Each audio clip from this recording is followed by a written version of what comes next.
What's going on, you guys? Petplatypus here, and today I'm going to be reviewing Avatar: The Last Airbender, Smoke and Shadows, Part 1. So for those of you who don't know, the Avatar: The Last Airbender series has been continuing in comic/graphic novel form. There was the Promise trilogy, the Search trilogy, the Rift trilogy, and this is now the Smoke and Shadows trilogy. If you guys want to see reviews of those other comic book trilogies, as well as the first 3 seasons of the anime, and of course, The Legend of Korra, those are all on my channel in a playlist. But without further ado, let's get started. Okay, so, I called it, in one of my reviews for the Rift trilogy, I'm not sure which part, they mentioned something called the New Ozai Society. And I said, there's no way that's just some fucking random thing that's not going to be a big deal later. That seemed too important. And I was right. They appear to be the main antagonists of this little story arc. Maybe not. There's these weird spirit guys who might not be spirits. We don't know too much about them yet, but they may be the main antagonists. But for now, it's the New Ozai Society. And so far, they're not that big of a threat. But I'm getting ahead of myself. I'll just kind of summarize what's going on in this volume. This is the part where I would say when this part takes place in the timeline, but I'm really not sure, actually. It seems like maybe the first portion takes place after the search, and then there's like a 1-month time skip, and then everything going forward from there is after the rift. If you guys haven't read the comics, that won't make any sense to you, but just certain characters are absent in the beginning, like Toph, and Toph was absent during the search and everything, so at least I believe Toph wasn't there, unless she didn't say anything at all, which is rare for Toph. But yeah, so they're coming home, and you've got Zuko's family, and there's some stuff going on with them. We'll get into that a little bit later. But basically, he's coming home, and then you got the New Ozai Society, who is run by May's father, and she is dating one of the guys who work for them, kind of as like a double agent thing, so she can get information. She's totally playing this guy. And that's her role in the story, and that's also that other character, this new character, Kilo, or whatever his name is. He's a player in this as well. He's the double agent. And that's pretty much it as far as all the main players. Then you have the weird spirit guys who steal the kid at the end, and they're kind of telling the leader of the New Ozai Society, May's father, that you got to get this shit done quick or we're taking what you love, which is fucked up. But yeah, I definitely want to know what's going on there, more about that. But yeah, that's basically what's going on. Aang and his group are actually absent for the majority of this, which I thought was interesting. You've got Zuko's family, and their dynamic is basically the daughter, which I have a theory about the daughter, which is kind of far-fetched, but I'll talk about it later. The daughter is not really digging the mom because she got her old face back. God, none of this makes sense if you guys didn't read The Search or whatever, but anyways.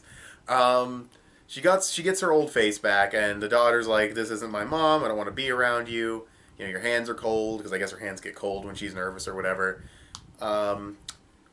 But, yeah, so there's a little bit of emotional turmoil there between the two of them.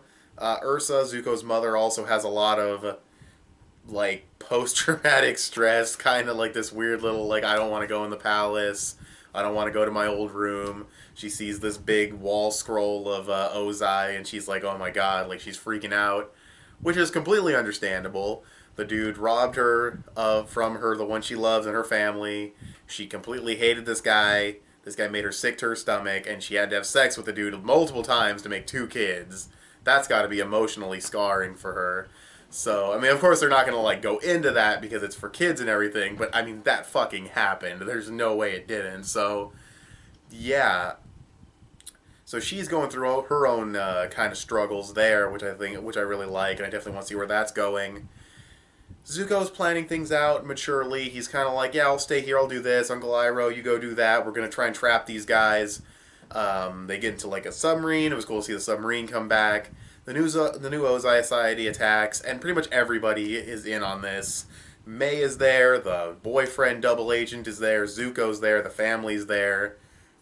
May's dad is there. They all have these conversations and these confrontations.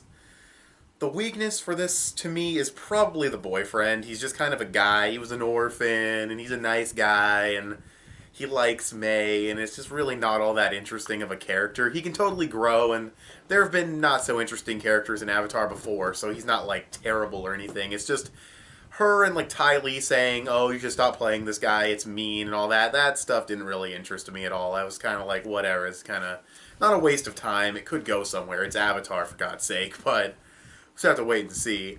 But yeah, and I like that the villain is somewhat identifiable. It seems like he's doing this to protect his family, but also because he feels like Zuko is too weak to be the Fire Lord. He feels like the country isn't safe anymore. He's obviously wrong, but you can identify with what he's saying. He says things to May, and you're like, okay, you're wrong, but I can see where you're coming from. Like you're flat out wrong, but there are like reasons why you could take it a certain way, which is very good. Avatar is very good at having villains that are maybe not sympathetic but identifiable.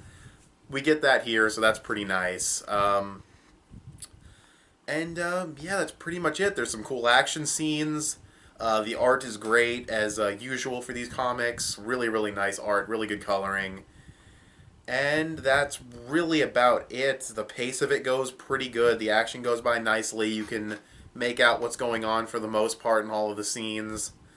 So I guess the last few things I'll talk about are just some of like the daughter things, because that's mostly like theorizing on my part. We know from the search that there's the lake chick who can like switch your face with someone else. Because I can't find Azula. Now I don't know, because the daughter's a lot smaller than Azula, and I think you know where I'm going with this since I said that. But like, I feel like Ursa, Zuko's mom, her physique changed as well when she changed faces, if I remember. So maybe there's something to do with like your body changing as well, because she calls Zuko Zuzu. And she has a very nonchalant, calm attitude when Zuko is like doing his firebending, and she's just like, "Oh, can we get out of the carriage now? Zuko's done." And "Oh, I'm not scared of this." And like I said, she calls him Zuzu.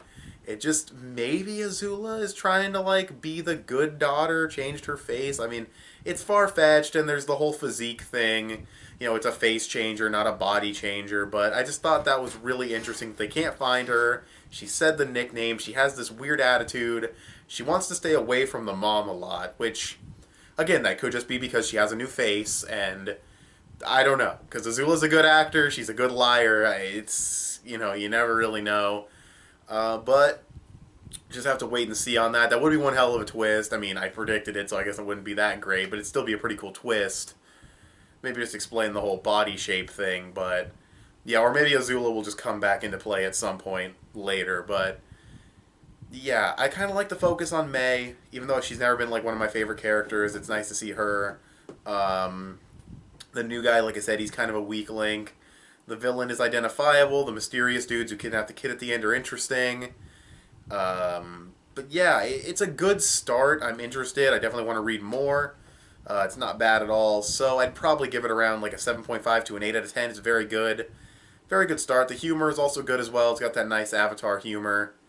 So yeah, a lot of really interesting setup that I really want to see where it goes. So can't wait for part 2, which I believe comes out, actually I think the day after my birthday in December, and then part 3 probably sometime next year. So yeah, I'll review those when they come out. But anyways, I'll sit this one at an 8 out of 10. And thanks for watching this video. Tell me what you guys thought of this volume of Avatar: The Last Airbender in the comment section below. Follow me on Instagram. I post things there sometimes. Give this video a thumbs up. That would help me out a lot. Subscribe if you haven't already, or if you like what you see in here, and I'll talk to you guys later. Bye.